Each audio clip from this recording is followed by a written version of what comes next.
Welcome, welcome, Wise Chat. It is Wednesday, September 18th. Producer Henry here saying thanks for joining us for Wisecrack Live.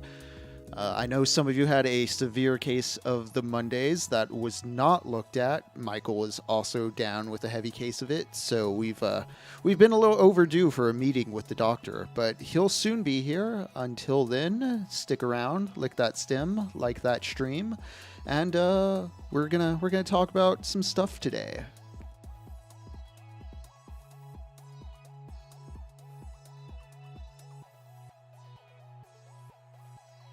Good morning, Chris Maverick and Sean. Nice to see you. Nice to see you, Dr. Clownicus and 0 Gram Ham.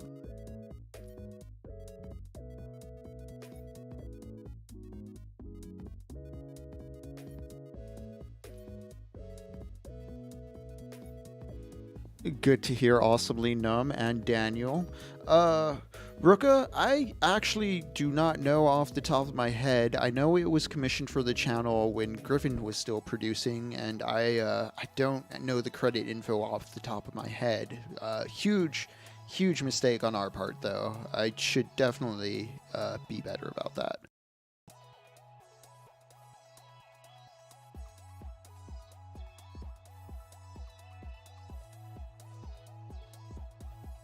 Welcome, welcome, Penny.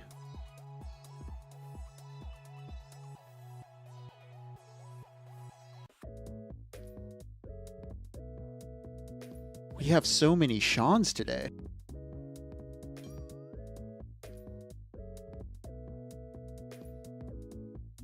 Oh no, Thomas, we hope you don't have wasting syndrome because of the Mondays. Hopefully this will re-energize you today.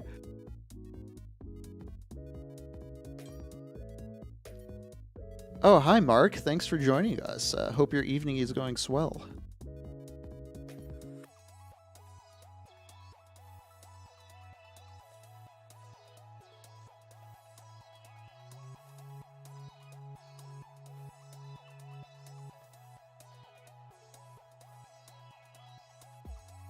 Sean, Seon, Cian.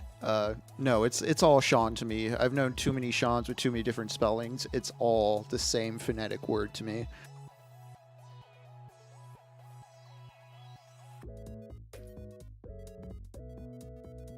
Yeah, Sean, did you see that there was another wave of them like 2 hours ago? I was kind of, yeah, I was a little freaked out by the second one, more so than the first.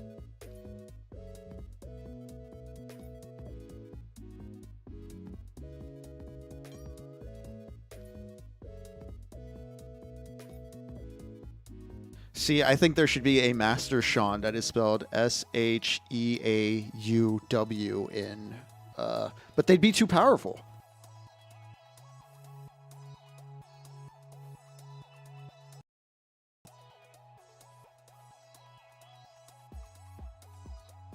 Yeah, Dr. Clownicus, that's the video I saw. It was very grim.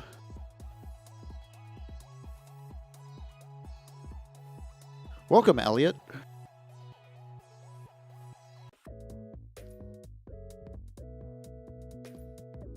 Air, were you expecting it to be colder in Chicago? Because I definitely am weirded out by how warm it still is in Texas in September right now.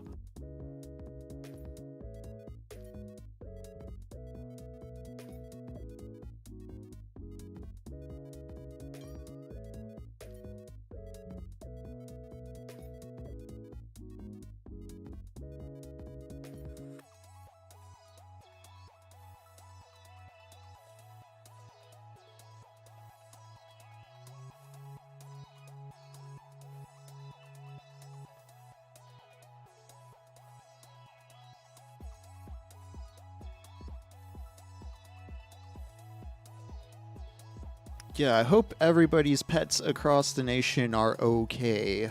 Little dogs get overheated pretty fast, and I do not like that.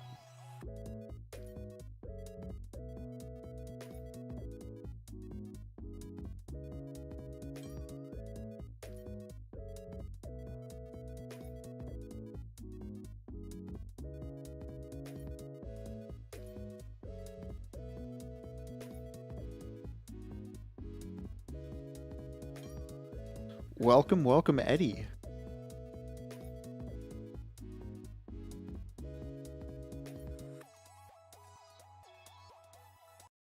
Hey everyone. Sorry for those of you who were here or wanted to be here or expected me to be here on Monday. I was not. I wasn't feeling super well. So I I wasn't there. I wasn't here. I didn't work that day. Shout out to taking the day off work when you don't feel well.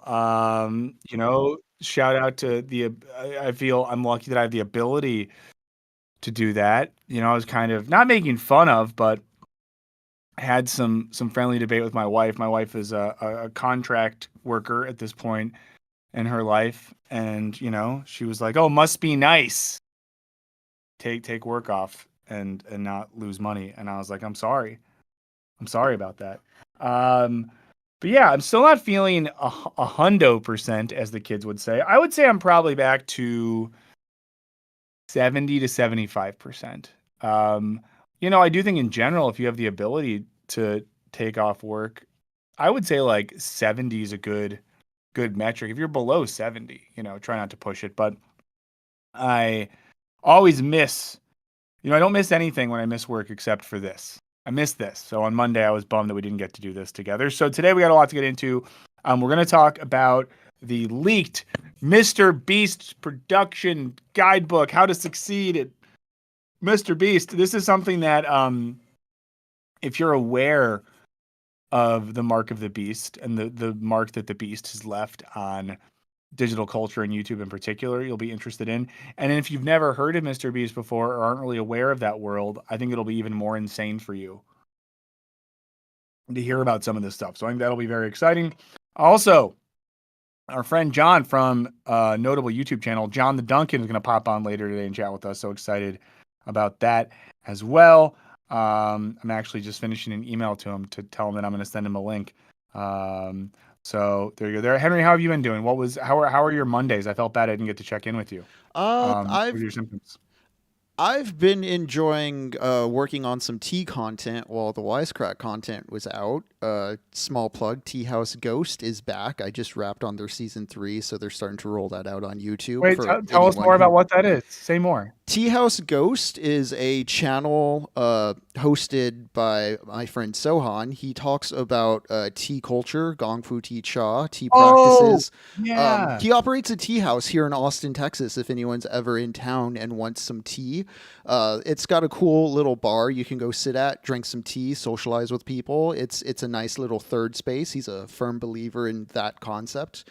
They're currently moving right now, so I won't dox him or throw out an address. But once again, just check out Tea House Ghost if you're looking for something to watch that's also long form YouTube content. They tend to be 30-minute to hour-long videos, depending on the subject of the video.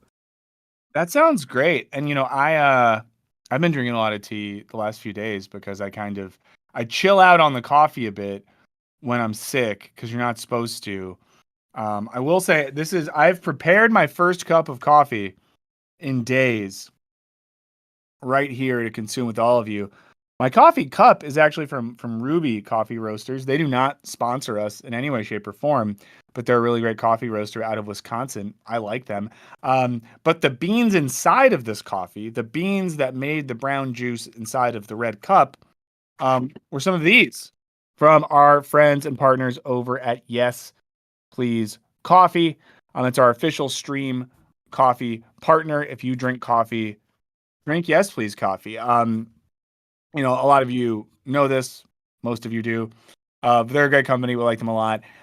Small team based here in Southern California. They brew their beans just for the at-home barista like you and me and her and him. And why is there a guy down there?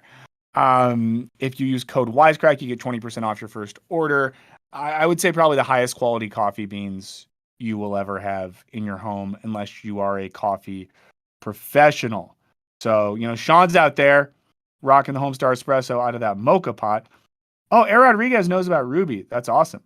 So, whether you need coffee in your life, tea in your life, well, just for coffee, go to Yes Please. For tea, you know where to go in Austin. But check it out, and it's a great way to support the show and the channel if you want to. Like I remind you before, they don't pay us to say this. It's just sort of a casual gentleman's agreement that we have with them. So here's to my first sip of coffee in like 3 days.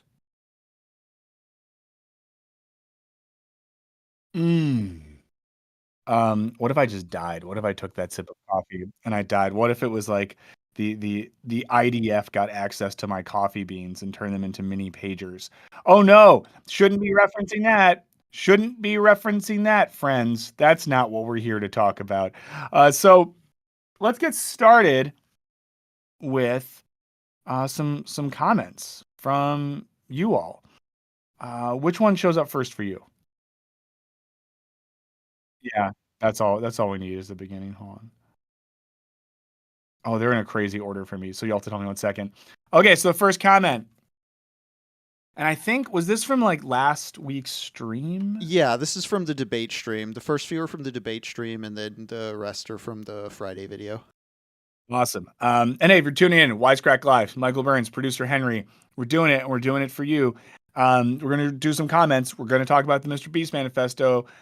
John Duncan's going to come on later. We have some other stuff we might hit. I think maybe the best thing about me getting sick is that it avoided a Monday show where I probably just want to talk about Matt Walsh's "Am I Racist" thing. And maybe it's best that we don't talk about Did that. you see I don't it? know. I didn't see it because I can't. So someone brought this up. So what I said is, I don't want to spend money to see it.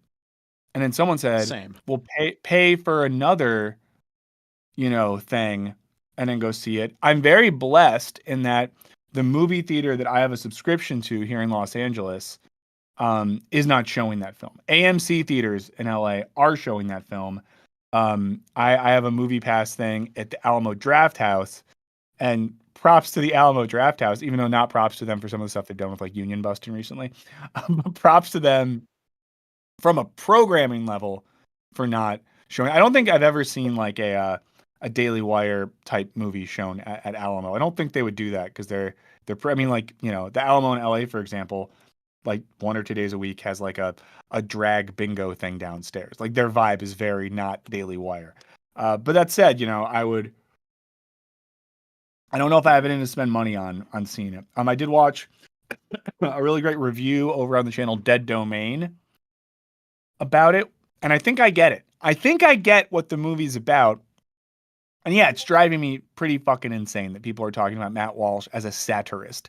And there's a quote he gave, and I sent it over to like Henry last week where he was like, "I'm a big fan of Nathan Fielder." It's like, really? Really? I want to watch Nathan Fielder shows with Matt Walsh and see what he likes about them.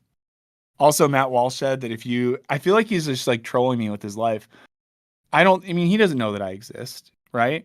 But he did on his podcast yesterday, and I saw this because someone posted a clip on Twitter, said that like real men don't take days off work. Like, say, he said real men don't take sick days. And if you take a sick day, you're like an alpha little pussy or something like that. Or no, a beta, obviously. And he said that it's okay to maybe take like one sick day every 7 years. And I don't get it, guys. I don't understand the American ultra right wing mindset that says if you take a sick day, you're bad. That if you don't give labor to someone, you're bad. I don't get it. Let's look at this comment though. This is from Shreya Shruti. Let's see. I'm gonna call this Shreya Shruti 5326. Says, "I want to ask, how do you find hope? I mean, taking in all these contents, debates, etc., discussing it, doesn't it make you sad and tense about humanity? How do you cope with your mental health in this regard? I want to know for myself so I can keep learning and being less terrible, but also save my mental health and have some hope." Thank you. I'm going to say a few things.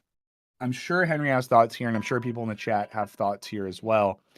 This is more of like an email type thing, but we'll do it in a comments section. We'll hit some emails at the end of the show. I think that the worst thing you could do if you're someone who is interested in, social, cultural, political analysis, if you are an activist, if you're someone who wants to truly understand what's going on with the world and why it is the way it is, you cannot deny yourself art and leisure. And by that I mean it is okay to spend not insignificant amounts of your time consuming art and media that remind you of what it means to be a human, that remind you about the interiority of human emotional life, and that reminds you that there is a goodness and a fragility and a brokenness and a gentleness and a creativity to the human person. I said art and leisure because I also think it's important, like, whether it's being in a community kickball league or having a trivia night you go to or a board game night or playing in a band or acting in community theater. I just think that like sometimes we have to balance those things out. And there's a line, and I guarantee you I've referenced it on the stream before. I've referenced it in Wisecrack videos before. It's from David Hume. And David Hume says, I think it's in the Enquiries Concerning Human Understanding. He says something like, be a philosopher, but amidst all your studies and all your research, be still a man. Now, he doesn't mean it in the Matt Walsh way or the Gaston from Beauty and the Beast way. We could just say be a person here. But, Hume's point is that you don't just want to be a philosopher. You don't just want to be a person that takes a philosophical and a curious POV to the world. You also just want to be a person, which means that amidst your critical thought, amidst your investigation into how the world really is, like let yourself hang out, let yourself chill, let yourself do other stuff. That's one thing I'll say. Another thing I'll say is I am inspired by the fact that throughout human history, there have always been human beings and groups of human beings that have striven, strived to create a better world, and who have in some cases been willing to risk their lives to do so. And I think that's a beautiful thing. And I think sometimes I think there's times in my life where I have been most hopeful at like a rally or a march or something like that. And the conditions that create the march are bad, right? Like when cop shoots young black man, bad thing. But then you go to the march and then you realize like, oh my God, there's maybe hundreds, thousands, tens of thousands of people in my community who are so incensed and so pissed off by the state of affairs that they're willing to march in the street. In some cases, they're willing to, get pushed around by les pigs. And there's something inspiring and hopeful about that. So that's some stuff. And we could talk more about this. I don't want to go too far down that rabbit hole, but I do want to see, Henry, do you have any thoughts to add to this Yeah, question? you bring up a good point about the going to a rally and seeing that there are other people around that recognize this stuff is happening. A few people in the chat bring up history as a means of dealing with Yeah. the despair, and I do think not all history is good for this. Some of it may give you a false sense of like nostalgia for the past, but like understanding like historical mythology and like constructed cultural mythology of the present moment can kind of diffuse the sort of depression you might have about how bad things are when you look to the past and see like, oh, there's always been like bad things occurring. And like when it comes to art and like communication, like something that really impresses me now is how fast we can share and see the bad things happen and agree that it's happening. You made a pagers joke earlier. Something like that is something that in the past we may not have known of for like Mhm. years. It may have been Yeah. very easy to suffocate in a broadcast environment. But even when there is bad happening, we can see now with faster speed that people agree these things suck.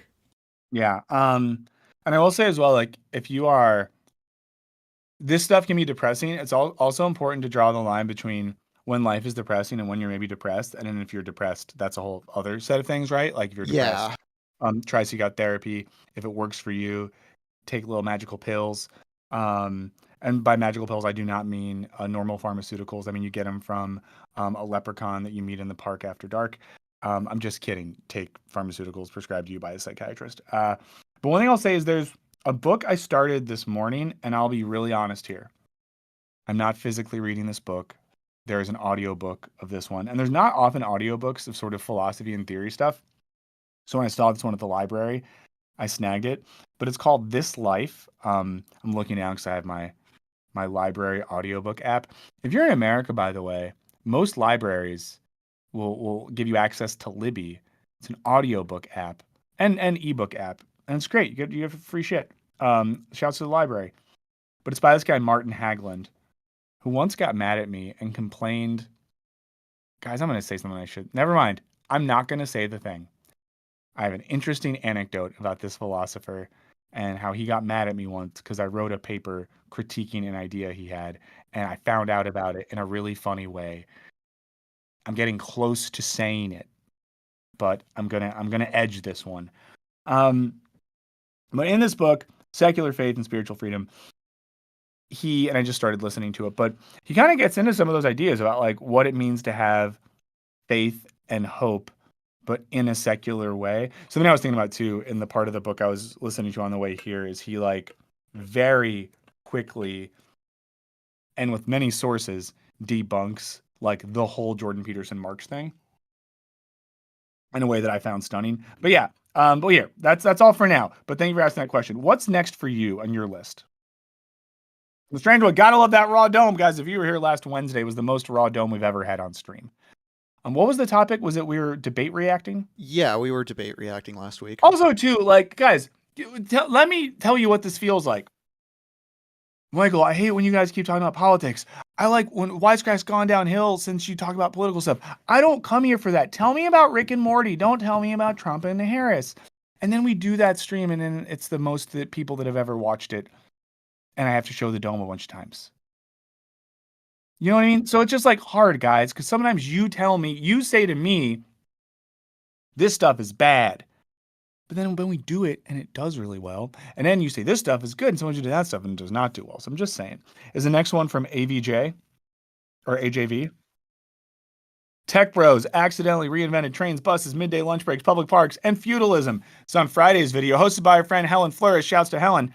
And shouts to Helen for hosting that so I could go on vacation with my family. Yeah, it's about how billionaires are building these dumb cities. Someone from like the Billionaire Dumb City Building Club like tweeted about our video and said it was bad. And then I retweeted it and called it a glowing endorsement, and she got mad at me. Oh well. But it's true. Tech guys just like to invent things that have already been invented, and they ruin them. I was talking to someone, had dinner last night with some family that were in town, and they kind of asked like, why is Hollywood so broken? And I did a very chill dinner party 5-minute rant at them about how the tech industry has basically ruined Hollywood. We can talk about that some other time. Okay, so what's the next comment for you? Because mine are in a freezer. Great. How the one that says Helen is hosting? Helen is hosting. Hooray! Billionaires are building boroughs. Boo. I agree with all of this. And then Bailey, I imagine. Give us the Moldbug episode we desire, or a stream segment. Maybe there could be a series of episode segments on goofy thinkers, like Moldbug, Nick Land, etc. Wait, who's Moldbug? Do you know who that is? They're a blogger. I was looking Okay. into the names mentioned in this comment, and yeah, it's a strain of just pseudo philosophers and bloggers online who are the ideological justifiers for the kind of tech bro shit that the video gets into. Oh hell yeah. And Disabled Danny, thank you so much. Really appreciate it. Yeah, Nick Land is like a Nazi, so I'm not going to talk about a Nazi. But yeah, thanks for the comments as always. Really appreciate them. Yeah, Moldbug is Curtis Yarvin. Oh, okay, yes. So actually, I have a bunch of Curtis Yarvin tabs open right now. I know that Behind the Bastards just put out an episode on Mr. Yarvin. We're thinking about, actually in the chat, maybe let me know if you don't mind. What do you think about this? I'm thinking about doing an episode on the channel. What's up, Anthony? How are you doing? Thinking about doing an episode like on Yarvin, but it's basically like the sicko philosopher behind JD Vance and Silicon Valley, and I know some people have like talked about Yarvin before. It's not a new thing. I know Behind the Bastards did, But I think my POV would be like really digging into the ideas and why they're so effed up. Um, so there you go. Disabled Danny, that means a lot that you would give us money from your social security. Seriously, that's very kind of you. Drift King, I genuinely like that idea. The rise of OnlyFans and simp economics. Like, there's so much to get into there. But yeah, maybe. The problem with anything on OnlyFans would be, and we've talked about this before, because we've almost done a video. Oh, Eddie, I just went back in the chat a bit. I saw that Eddie lost his sick days when he quit. Yeah, it's tough. You got to use them. But we've thought about making videos on like sex works before and OnlyFans, but YouTube is such a cop that the worry is honestly that like anything we do that even implies sex or le pin or vagine or anything like that or le hole will get flagged on YouTube. So, you know, there you go. Okay, so before I really get cooking, I'm gonna tell you guys this right now. I've been drinking more fluids than normal because I've, been sick. I'm gonna have to take a pee break at some point on the stream. So I'm saying that now so that in chat you can get ready to really spit some hot fire when I'm not here for 2 minutes. Say things that I'd normally get mad at you for. I'm saying it so Henry could really figure out like what are some anecdotes he wants to get into. What does Henry really want to express without me around to clip his wings, all that sort of stuff. So just everyone get ready for that. But we're going to talk about this, how to succeed in MrBeast production. Now, there's a few reasons that I personally find this interesting. One, we've talked about this before. There was the weird time where I maybe kind of almost worked at MrBeast. The more time goes on, the more, and reading this is just like, oh, I would have not wanted to be around anymore if I lived there. We'll put it that way, if I worked there. But I'm interested because of that. I'm interested because MrBeast is the most successful person on this platform, one of the most successful creators of digital media. And I think understanding his work and what goes into it can tell us a lot about the world. Maybe it's stuff we don't want to acknowledge about the world. And I also think something about reading this guide, presumably written by him. And I'm going to phrase this delicately. Guys, I'm going to be as delicate as possible here. It really shows us how a lot of people that are very successful are idiots. And I don't mean that. I feel bad. I wish there was a better phrase I could use here. But you read how this is written and you're like, oh, you're an idiot who happens to be a genius about a certain set of things. Or maybe to put it even more kindly. And I know, Jimmy's probably watching this. I know this is his favorite channel. But Jimmy D, Mr. D's. I think the thing is I'm only speaking to Jimmy right now. You have this ability to understand structural aspects of YouTube and digital media production at such a high level while failing to ask or understand any larger questions existing outside of that context.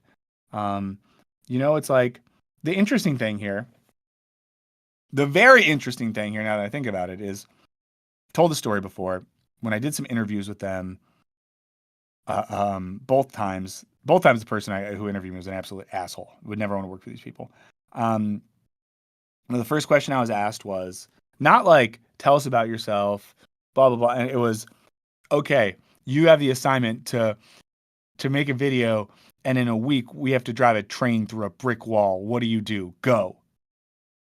And I was like, well, and I like said some stuff about how figuring out like where to buy bricks from or some shit like that. And I said something, and eventually this woman was like, I'm going to stop you right there. The woman that had active COVID when I was getting interviewed. And she was like, what you should have asked is why? Why do we need to like run a train through the brick wall? And when I read this, we're going to get into it. They don't ask why about anything. They don't ask like, why are we doing this? Why are views so important? Why is making this much money so important? Why is exploiting the emotional life of children to create content that allows us to sell them dumb shit so important? Also, and I'm not on my meds today because maybe I should. I brought them, but someone told me once when you're sick, it's not good to take ADHD meds. But Mr. Beast and Logan Paul and a bunch of other people who are bad. Some of you probably heard about this. They're starting their own Lunchables company, and on the health facts for the Lunchables they make, they're called like Lunchleys or something. You'll note that they don't say how much sodium the food has, because you know what they call sodium? Electrolytes. They're rebranding sodium as electrolytes. And there's a lot of electrolytes in the food they're selling you. So all I'm saying is, for a company that's so big about asking why you got to run the train through the brick wall, they're not asking larger questions about, like, why are you here? Why are you doing this? Why are you like this? So let's take a look at the Mr. Beast production guide. Do you have it pulled up, Henry? Great. So we'll start in the section that's titled Hi. Just hi. Hi, I'm Jimmy, Mr. Beast. As the team's growing larger, I don't get to spend as much time with everyone as I used to. It says the first dozen employees had unfiltered access, but sadly, you don't have that luxury. God, just imagine you get a job, you move to small town North Carolina, you're driving by a bunch of Trump banners on your way to your new house. Your neighbor asks you if you're worried about the Haitians. And then you read this. I'm sorry, that's unfair. I know that North Carolina is like a very diverse state politically, but also I've been told that where they're based is not like that. So he has a little brain dump right here. And then this is my favorite part. It says, so I genuinely believe if you attentively read and understand the knowledge here, you will be much better set up for success. Doesn't that sound like a sentence written by AI? I'm going to read it again. So I genuinely believe if you attentively read and understand the knowledge here, you will be much better set up for success. So if you read this book and pass a quiz, I'll give you $1,000. That's wild. Imagine just getting a job where they're like, read my manifesto, and if you pass a quiz, I'll give you $1,000. Like, so everything this person does is just like, I'll give you money to do this thing. Like, you really like just a Pavlovian trick at every step. Yeah. Yeah, I mean, everything they're doing operates under the backdrop of the assumption that cash rules everything around all of us. Like the stream if you haven't already. It helps us out when you do. We appreciate you in advance for doing it. Burnman says, not only will you learn knowledge, you'll also have more success. He says this isn't a rule book, so that's great to know. I love this part. It says prelude. I don't know what this means. I don't why, man? Like, why would you do this? I mean, yeah. Sorry. He has a prelude. It's about how this book is about production and editing and everything all together, and how you should know everything. And let me say this too, as we get going a little bit more, because there's some stuff I want to focus on. But I'm not kidding when I say there is some stuff in here that I think is really smart. There's some stuff in here that I think is really helpful. There's literally stuff in here that I read and then immediately thought to myself, like, oh, we should be applying that to our videos.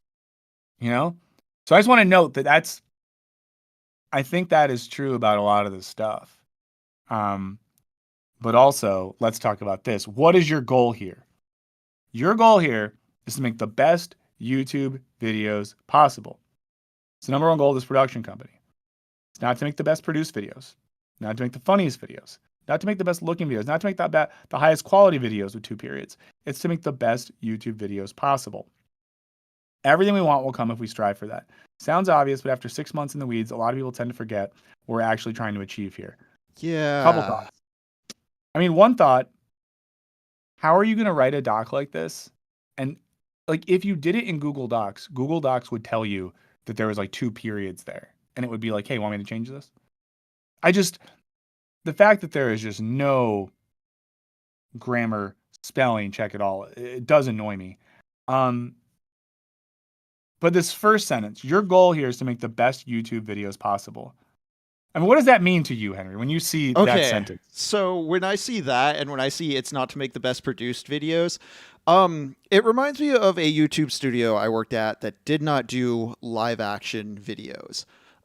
They wanted to do live action videos. My roommate, who is a working cinematographer, was onboarded to do live action videos, and just all the basics of pre-production were thrown out the window. It wasn't about doing anything narrative or cinematic or with a pre-production plan. It was about kind of churn and burn, just like what can we shoot now, how can we turn this around quick.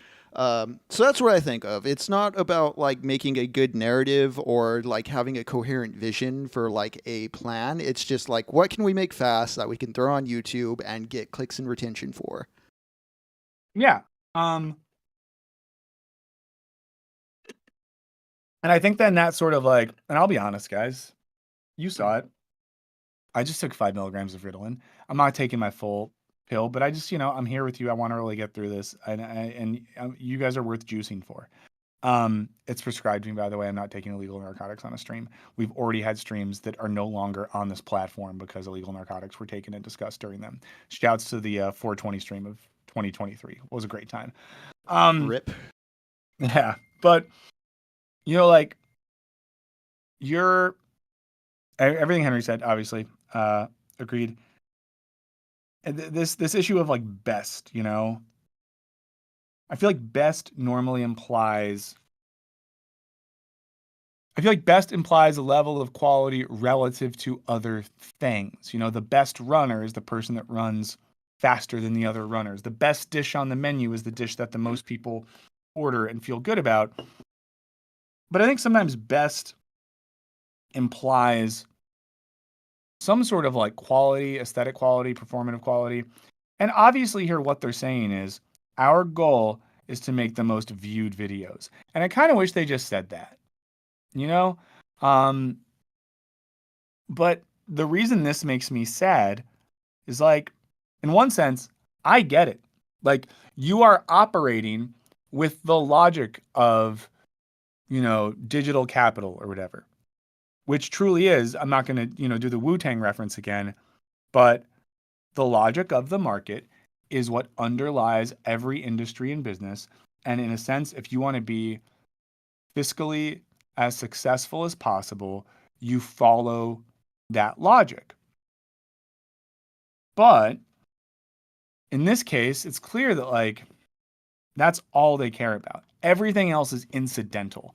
We think about like the distinction between form and content, or sort of like style and structure. Everything about their content that's stylistic is incidental to the ultimate goal of a certain set of metrics. The metrics are what matter. It's like there's a song on the first Weekend EP, House of Balloons, the chorus of which is like, all that money, the money is the motive. And then it says, girl, put in work. Girl, put in work. That doesn't really apply to this one. But I don't know. It's sort of like crassly making the thing almost obvious. And I feel like it's inauthentic that they don't just say it. I don't know. Something about that. Like, it's sort of like saying like the best movie is, some Netflix movie starring Dwayne The Rock Johnson and Kevin Hart shot against a blue screen that a bunch of people watch, but is abject trash or something. And I think the reason this upsets me too. Oh, go ahead, Henry. Oh, I just was bringing to mind Red Notice, which I think was a Dwayne That's The what I was Rock thinking about. Johnson, Yeah. Ryan Reynolds jam. Yeah. It was very, very much that. People are bringing up Wu-Tang Financial. I definitely think you should look into that. Someone said, random idea, delisted streams could be re-uploaded on the Patreon only feed. Yeah, Mav, I think we should do that. Although one of them I think got like, I think they nuked it. Like we basically had the one phase guys where because of the Schedule 35 stuff, YouTube was straight up like nuking the content. So we had to be quite careful there. Let's see. Okay, so that's our stated goal. Let's just pretend we're all training for this. Then he goes on and says, IDC, how traditional media does things. For all the olds out there, IDC means I don't care, or itsy ditsy, never mind. It says, pardon the bluntness, but this is not Hollywood, and I do not want to be Hollywood.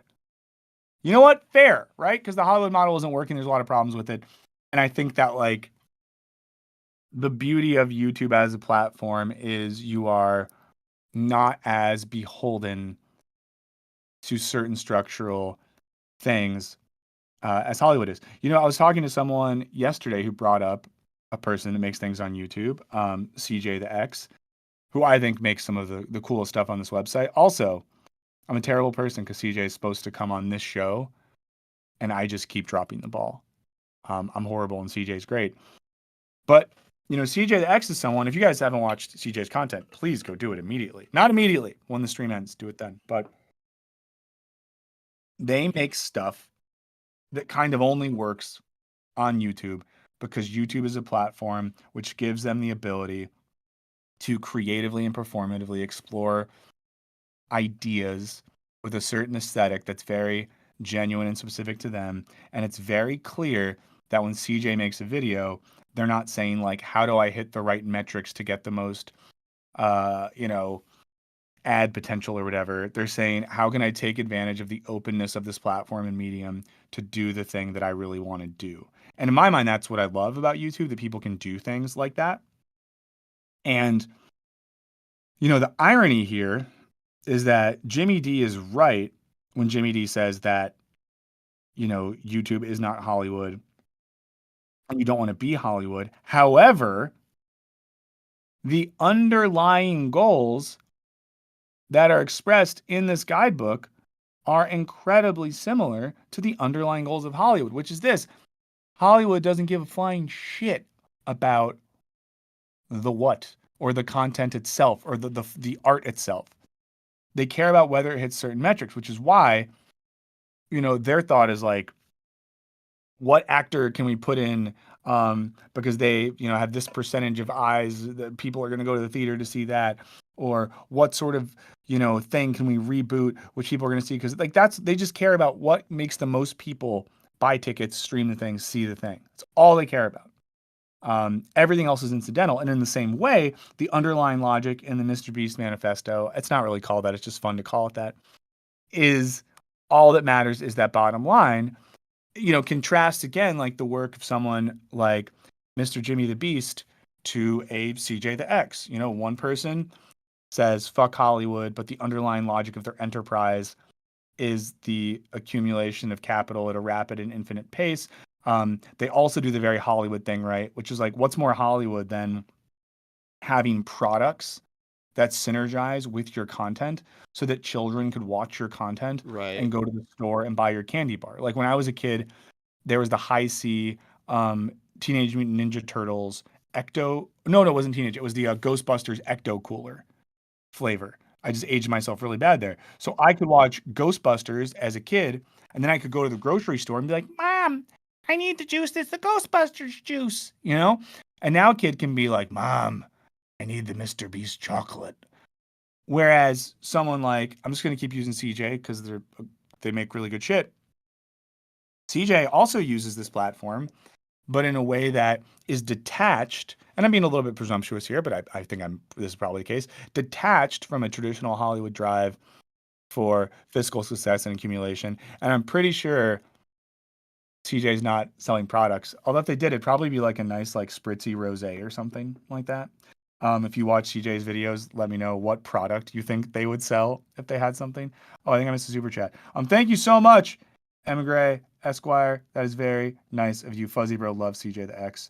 Eddie just subscribed. Yes, do subscribe. Their stuff is really cool, and I think you would all like it. Sorry, I'm just gonna drink coffee.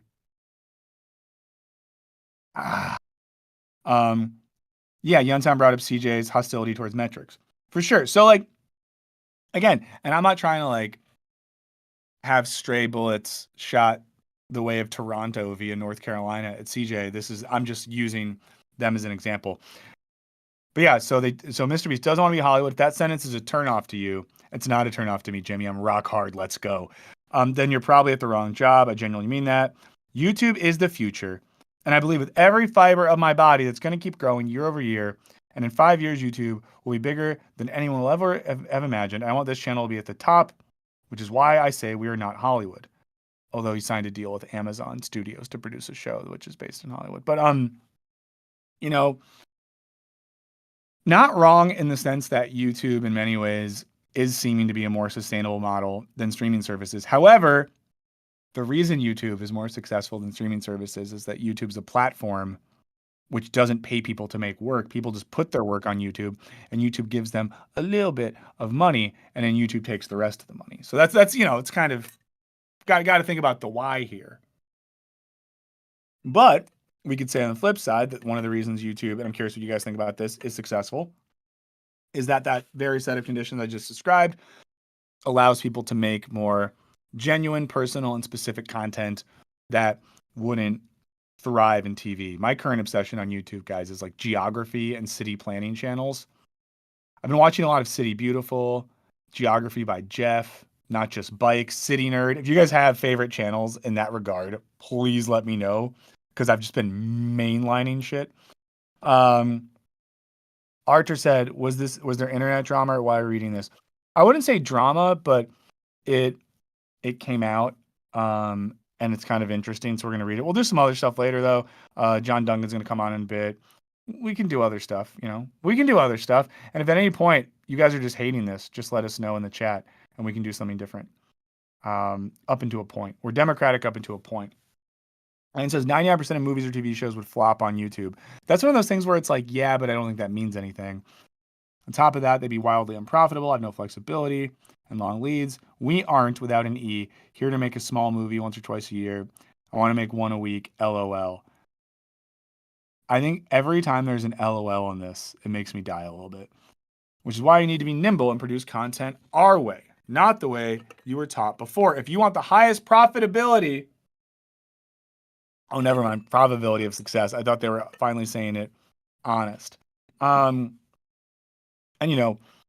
he then goes on and says the amount of hours you work is irrelevant. That's what you want to hear from an employer, guys. I think that MrBeast team should unionize, though. That'd be the funniest shit in the world. If you work for MrBeast and you're watching this, hit us up. We'll try to put you in touch with some people to help you form a union. Because would anything be funnier than that? I can't think of anything funnier than MrBeast forming a union. Let's see. So yeah, before you get mad, recall so James solved the problem in 30 minutes. A team in 5 couldn't in a week. Doesn't matter how many hours they worked. Obviously, we want grinders that put in the hours and love you guys to death that do. But at the end of the day, you'll be judged on results, not hours. We are a results-based company. Get shit done and move the goalpost. I just can't. I find it all so unprofessional. And maybe that makes me a cop, that I want professionalism in an employee handbook. But like, when you say that the hours of work isn't relevant, the way that we might interpret that as little shills is like, great, that means if I crush all my work by grinding in 3 hours, I'm good for the day. But what about the other side? You know what I mean? What about the other side of that? And when I had some calls with them, they made very clear that the work hours would wildly exceed a 40-hour work week. Now we're going to read about types of players, and I need everyone to be honest. As we read this in the chat, I want to know what type of player that you are. I'm not a player. I just a lot, but you might be players. You might not want to be a player no more. But yeah, Sean Harriman says you better be willing to die for this company is the subtext. Absolutely, it is. Nate Mim says, why do people hate MrBeast so much, though? I don't know if I don't like hate MrBeast. I think he's like a symptom of a problem. We made a video about this. You could go watch. And if other people do hate him, let me know. But I don't know. I just think like it's like it's idiocratic. I saw someone bring up idiocracy before. In that, by idiocratic, I mean the videos made on that channel are indicative of a world that's so dumb. where no one cares about anything anymore. Because here's the thing, I'm not saying that every video has to be a video essay. You guys know, some of you know this, that maybe my favorite thing in the world to watch would be like a Jackass movie, right? I want people to have fun and do fun stuff, but MrBeast videos aren't smart, and they're also not fun, weird, daring, pranky in an interesting or human way. They are, you know, idiocratic moving images that only serve the purpose of drawing as much attention from young people for as long as possible for the sake of profit, while also setting themselves up for synergistic partnerships with other brands and stuff like that.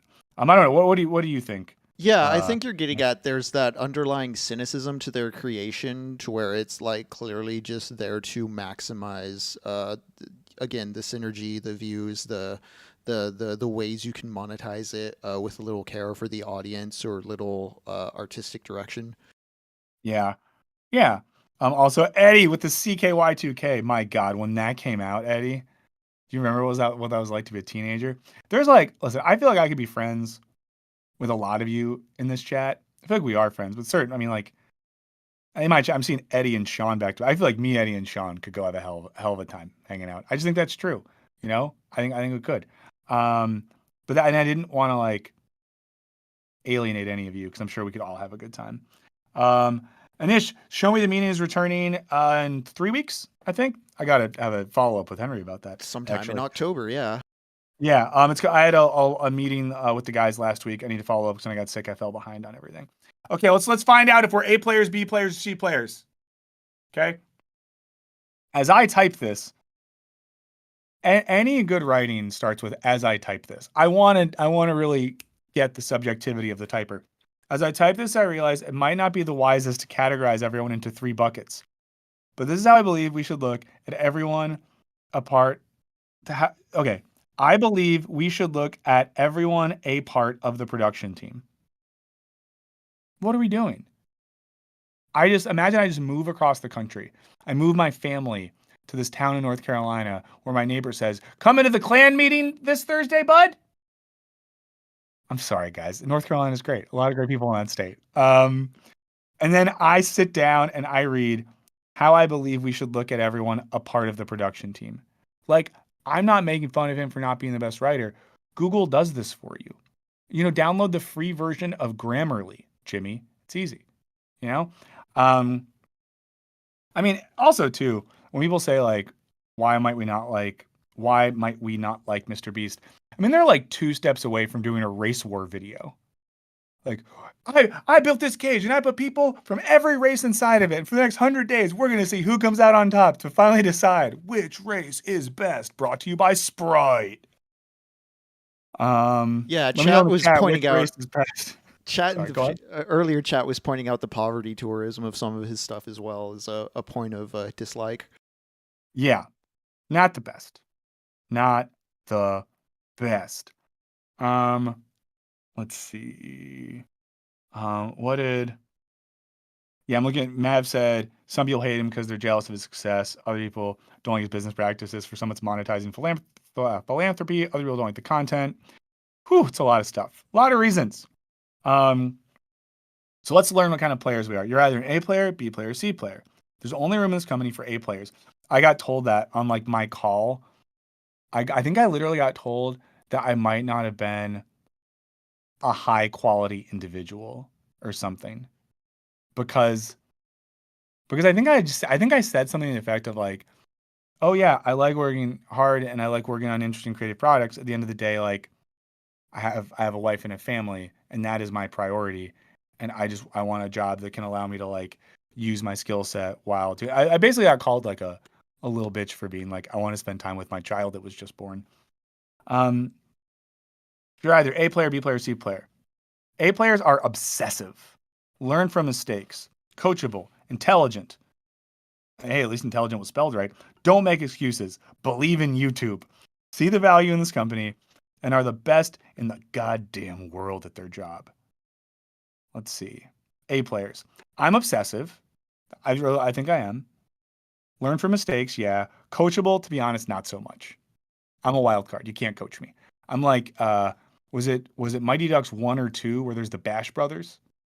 I'm like one of the Bash Brothers. I'm hard to coach, but you put me on the ice, Coach Bombay, and I'll do the thing for you. Intelligent, sure. Don't make excuses. I love making excuses.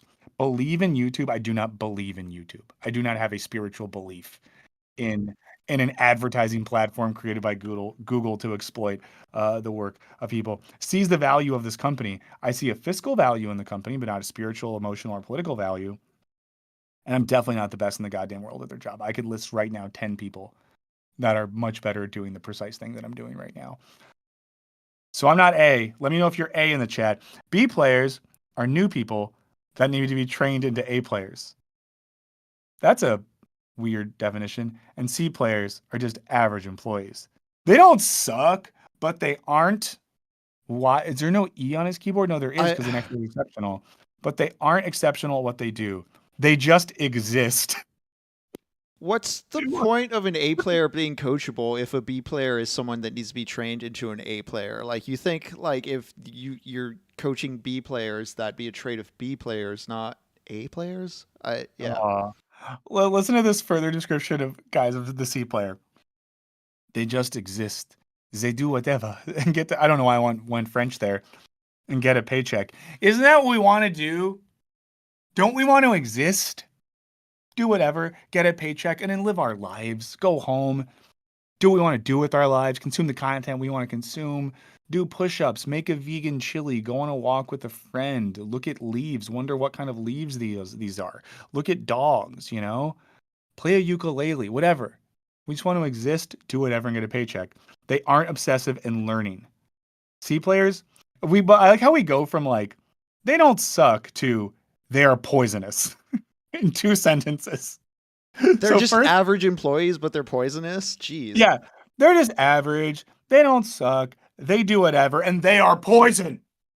And should be transitioned to a different company. Transition to a different company immediately. Is that what it's called? Yeah, Michael, can you come in my office right now? Great. We really enjoyed your years here, but I think it's time for you to transition to a different company.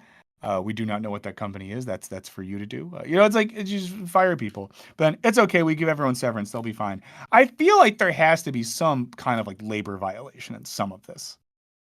I don't know how the law works. I don't know law. What kind of player? Yeah. See, Eddie says C player is a workplace atheist. This is something we've talked about before, guys. Jimmy's definitely not a workplace atheist. Workplace atheist, we still got to make those shirts or hats or mugs, Eddie. A workplace atheist, and let me know if you are one, and you don't have to be, it's fine, is someone who understands the structural necessity of going to a job to making money and getting healthcare and doing whatever. But they are atheistic in so much as they don't believe in it, right? They don't believe that there's an inherent value or meaning. They don't believe that there's an ethical structure to the workplace, but they participate in it. They participate in it knowing that and doing what they need to do to kind of like get by with stuff. So that is what a workplace atheist is. I think we should all be one. Let's see. We're gonna take the pee break in a second. I think now is a good time for me to take a piss break. Do you have anything you think? What should we do during that time? We gotta have something fun. I can talk a bit about Fight Opera, which Lux and I are currently assisting with putting together. Let's do that, but I'm gonna start with this. As long as I'm gone, guys, any question that you ask Henry in the chat right now, he has to answer honestly, or we'll fucking fire him. If Henry does not answer these questions honestly, he's a C player and he is poison. Okay, guys, I'm gonna go pee. When I get back, and I need snitches. If Henry does not answer your questions honestly, you let me know. You email me at wisecracklive666. You do it. Eric just peed. Okay, I'm gonna go pee. Better be honest. And it starts now. All right. Questions incoming. I'll be looking. Who is your dad and what does he do? My dad is also Henry and he works. My greatest fear is not knowing what I fear because, around any corner, something new can scare me and I could be like, holy shit, I didn't realize I was scared about that. My favorite tea, green tea. There's a variety of different types of green tea, but green tea is my favorite. Fight Opera is not the sequel to Fight Club. It is a volunteer wrestling organization that puts on shows quarterly. Lux and I do promotions, and Lux does more elaborate stuff for them, but I tend to do videos. We just dropped it previously on video to hype up the next show, which is going to be on October 12th. So if you look up Fight Opera on YouTube, you will find the channel, and I believe we stream on Twitch the day of the show, which is October 12th. But I just edited a What is Fight Opera video earlier this week, and that's what's up online now. Shadow Rail, I want to say probably when I was younger. Let me see. Chat's asking a bit too many questions, so I'm going to scroll back up really quick.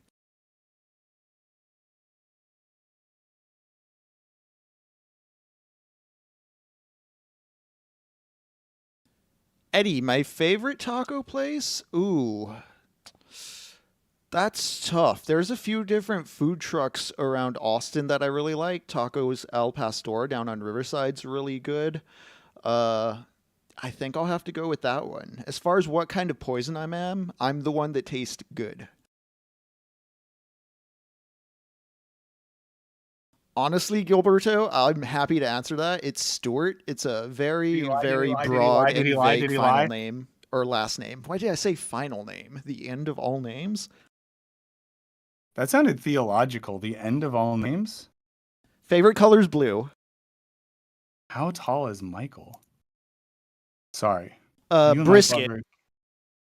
Henry and I have never been in the same place at the same time, guys. So we've never kissed. Yeah, okay, Michael has returned, so I'm no longer taking questions. Were you honest? I was as honest as I could be, yes. Okay, I appreciate that. And then hold on. I'm emailing John right now to get him to come on. Oh, Mim, actually, I do want to answer this one. I picked Squirtle.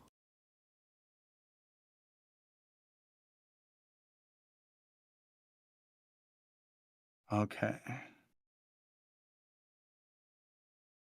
Like, cool. I gave John the email address to come, and so we'll do the waiting room thing. We can bring him on. Let's see. Just doing one thing real quick, and then we're all good. And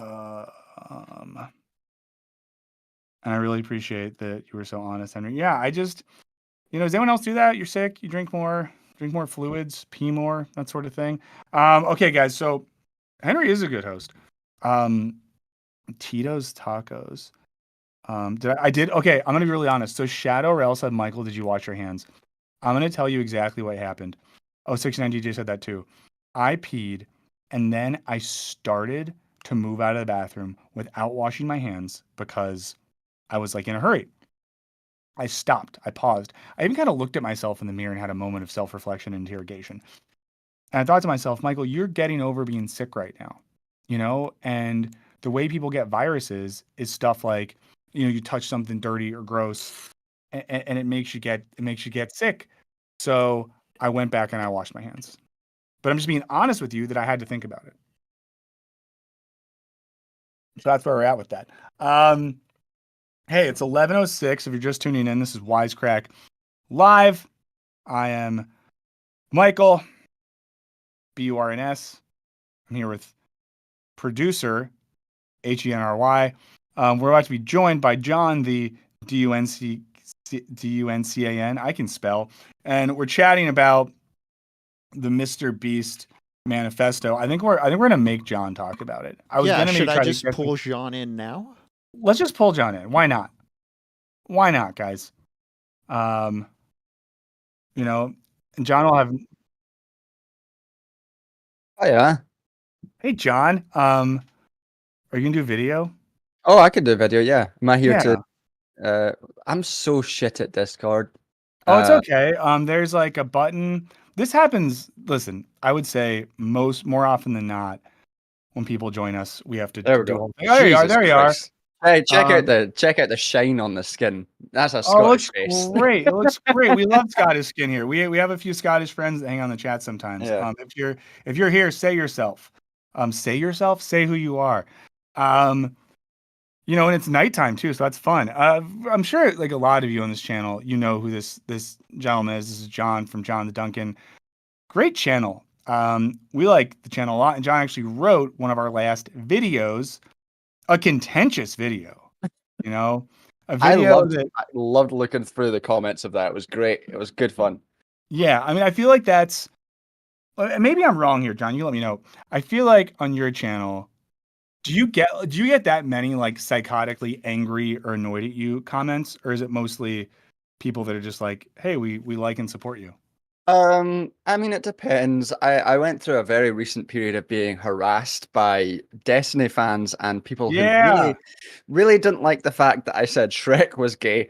those Shrek's are so the two genders of sort of comments I get. Hey, Um, we have people in our chat are letting us know that they're subscribing to your channel actively right oh now. hell yeah. Guys. But yeah, the Destiny thing is so real. We had our own little Destiny fiasco over here, and we're putting out a video. We did like a video that's kind of on political streaming, and we Mm, included Destiny in it because you kind of have to. We're mm. not putting him on the thumbnail. There's a clip of him early on, and we're just not. I don't want to say we're bracing for impact, but we're just like, oh, I hope they don't do it again. Yeah, I mean, it was the one that I got recently was surprising because it was very quick. I didn't like it was like within minutes of the video going up. They're fast. Which yeah, I was like I wasn't expecting much. It wasn't that contentious. It was basically some stuff that I taught in a genocide module that I was like, Yeah. hey, this guy has no idea what he's talking about, so let's correct it. Yeah, It's and not I know even my opinions on Yeah. the stuff because I have a more radical view of genocide than is implied by the Yeah. legal work. Well, no, I would Yeah. say, and for you guys who haven't seen this, it's very genuine. This is one of the first full videos I watched of yours, John. Mm. Well, and some of us, we all know this thing happened a few months ago now where Destiny had a debate. What does that word even mean? With Norman Finkelstein about whether like genocide is a thing. And it was a contentious thing. Everyone talked about on YouTube. John, who has an actual PhD in this sort of stuff, made a video, which I liked because a lot of it's just like, here's the actual scholarly understanding of what these words mean and how they're used in this context.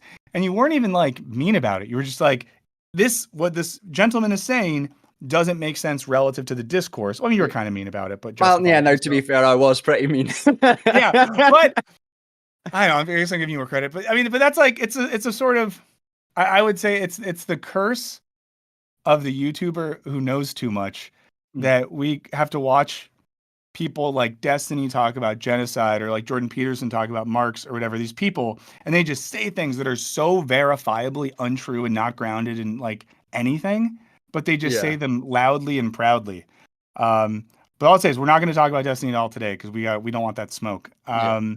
But that video was very much great. The one you wrote for us on immigration and migration. I think it's something that like, especially in, since you wrote that video with us, over here, we've had a whole new dark, weird sort of migrant drama with the Haitians in Ohio that are definitely not stealing pets and eating them because they're just human beings. But it's quickly becoming a sort of weaponization by the right wing over here. And guys, we're gonna get back to the MrBeast thing, but I'm gonna make John talk about that. But we're just seeing the thing now where it's like on one side you have the right that weaponizes immigration in a really dark way. Where now even when like Vance or Trump get asked a question on like policy, they pivot to like, well, the thing with healthcare is they're eating the dogs. And then on the other side, you have Kamala Harris. I think this really exemplifies one of John's great points in the video is like, when Kamala Harris talks about this stuff, she says, I'm the only one who's prosecuted people at the border, and I'm the only one that's like been strict about this. So, it's two groups fighting about how important borders and migration are, just with different language around it. Yeah, and on our side, we've just had in the past day, Keir Starmer vowing to work very closely with the Italian fascist leader to repel migrants at Italian crossing the Mediterranean Sea. So, great stuff all around from various sides of the ocean on who can be the worst to migrants. Yeah. Oh man, it's not good. It's not good, guys. And also too, while John's here, if anyone does have questions for him, we'll hit those up in the chat. I mean, it's funny hearing what you're saying about the Italian leader. A thing you're probably aware of this, but a thing that happens every election cycle, and it gets funnier every year in America, is people who are just like, guys, I don't know if like Trump wins, I'm gonna move to Europe. And I always want to be like, have you like Googled what's happening politically in Europe right now? Like, I think that people still have this sense that Europe is sort of like a socialist utopian dreamscape or something. And not that there aren't places in Europe where at least at a baseline material level, the social welfare state exceeds what we have over here. But I mean, some of those leaders are not great. Yeah, I used to get I get quite annoyed with it when like English people, like a type of English liberal, when they talk about like the Tories, they'll be like, maybe I'll just move to Scotland and everything will be great there. And you're like, fuck off. First of all, we don't want you. Yeah. Secondly, have you been to Scotland? It's not that great.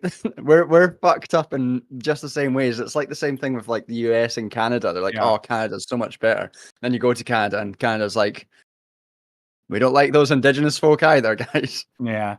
I mean, as someone that's, I will say this, as someone, and I don't just say this to suck up, guys, although John is a Scotsman that lives in England, as an American that's lived in both England and Scotland. In many ways, both equally fucked up, but Scotland has better natural landscapes, and people there are better hangs. I after living in like, and maybe I just got lucky with where I was and people I met, I just found it much easier to exist in Scotland in terms of like having friendly interactions with people and like getting to know folks and being invited to do stuff. There was just like an ease of life there where I felt like in England, this sort of like coldness from everyone and everywhere. Yeah. I don't know. I've not noticed any difference, to be honest. living in both. Yeah.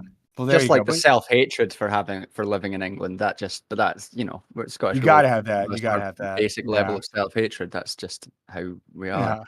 Yeah. So I'm curious if we're talking about this MrBeast thing today, which I'm always kind of fascinated with as the most successful person on the platform where we make stuff. Have you watched MrBeast videos before? No, I'm a 30-year-old adult. So no.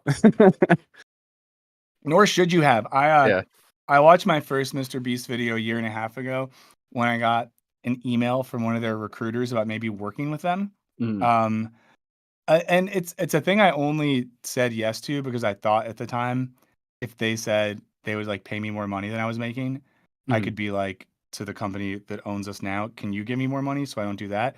But it was like the worst. Like talking to the people on their team was insanely bad. So seeing, go ahead. What like from my basic knowledge of MrBeast stuff, it's like prank YouTube videos but on steroids. Is that basically where we're at? Prank YouTube videos on steroids using money in a sickly motivating way, sometimes with the guise of humanitarianness and then with no soul to them. Like there's no humanity in the videos, if that makes sense. Like there's no, because I love older prank content, but I like prank content when it's like friends doing it to each other with a spirit of like camaraderie and love. I don't like it when it's how much money can we pay poor people to do shit that sucks. Yeah, and I think I like a good game show. But I think what makes a game show better is if the prize is shit. Like, come dine with me. The prize is £1,000, and it's like £1,000 would be great. I'd do lots with £1,000. But you're not going to make me eat shit for £1,000. Yeah. And I want to see four people and come dine with me tear each other to shreds for a minuscule prize that means nothing, and that's beautiful. Is Come Dine With Me the one where it's like the dinner parties and they go to the different Oh, house? Oh my God, I used to love that show. that's so good. I'll say this. Britain has better crap TV than American crap TV. It's so Yeah. much more bingeable, and it's so kind of like the stakes are so low. One of I, the best nights of my life was watching Goggle Sprogs on drugs. Um, for those of you who don't know, did they still make Gogglebox and Goggle they Sprogs? do make Gogglebox, yeah. Guys, for those of you who've never been in the Queen's country, or I guess the King's country now. I can't wait till they all die. But I can say that you can't, because I don't want you to get taken away in a duffel bag. Yeah. But they have a whole show that's people watching TV, and you see like how they watch TV, and it'll be like the posh family over here, the working class family in Liverpool, the family from whatever country. It's just like the wildest thing. And then there's the kids version where you just watch kids watch TV and say the funniest stuff. There's no prize. It's just complete mindless nonsense. Yeah. I'll say the last British centric thing before we talk about MrBeast more, but did you hear, John, or see this? They've started an American Have I Got News for You? I mean, the British one's bad enough. I don't. Well, so I've not watched the British one in years. I did watch it, I would say, back in the day.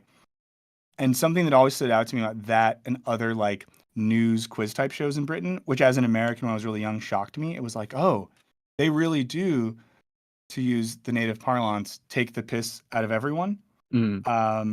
And as soon as I watched the American version, and maybe the British one's gotten a lot worse too, the main thing that stood out to me was like, it was a bunch of jokes about how Trump is bad and then jokes about how Kamala is good in the first 10 minutes. So it was just so like ideologically slanted that I felt like it kind of missed the point of kind of an ironic detachment that allowed them to criticize everyone. Yeah, I'm not sure I can imagine an American version of Have I Got News for You being good. I don't think I can imagine that as a possibility in this world. Yeah, someone in the chat did bring up MILF Manor as good American reality TV. That's very true. And then someone else at Hong Kong said, MrBeast is bum fights for children. God, that's kind of true. God, that's kind of true. Bum fights for children. So we used to have a video series in America, The Land of Freedom, Generosity, and Hope, where someone would pay homeless men to fight each other, and they would film them fighting, and then people would buy videos of homeless men fighting each other. And I'm talking like I don't think I've ever seen them, but they would be like stabbing each other with bottles and shit. And then this guy would be like, I'll pay whoever. This was around the same time that we had Girls Gone Wild, which was the video series where a creepy guy who I think ended up in jail paid like women to take their shirts off. Yeah, those are the two things when girls go wild and when hobos fight. That's the two things. That's culture. That's American culture. The founding fathers of America. Yeah. That's what they were ready to give their lives for. Jesus. Yeah. So we're talking about the MrBeast thing because it's, I don't know, I'm like interested in what it says about our world, that he truly is like the most successful content maker of all types and all kinds. Like, you know, the numbers they get like dominate most TV. And we were talking before in the beginning of their pamphlet, their manifesto, their guidebook, it says their goal is to make the best YouTube videos. Without any understanding or explanation of what best is. And we just got through a part where they talk about how they only let A players work at their company because there's A players, B players, and C players, as you probably are aware. Right, yeah. As a C player myself. Yes. And as you learn in the MrBeast guide, C players are poisonous. I'm just going to quote it now. Yeah. C players are poisonous and should be transitioned to a different company immediately. All caps on immediately. Wow, that's an interesting way to say fired. Yeah. But there's a part of this I want to look at. I'm genuinely curious what you think about this, because you are someone who makes YouTube videos. You make YouTube videos that people that have good taste tend to like. And I'm curious. Well, let me ask you this: what do you edit your own videos, or do you have someone else? Yeah, I edit my own videos because again I hate myself and I can't afford to pay anyone. Yeah. Our producer Henry, that's on the line with us, is an editor and edits videos as well. So, you know, shares that. How long does it take you when you edit one of your videos?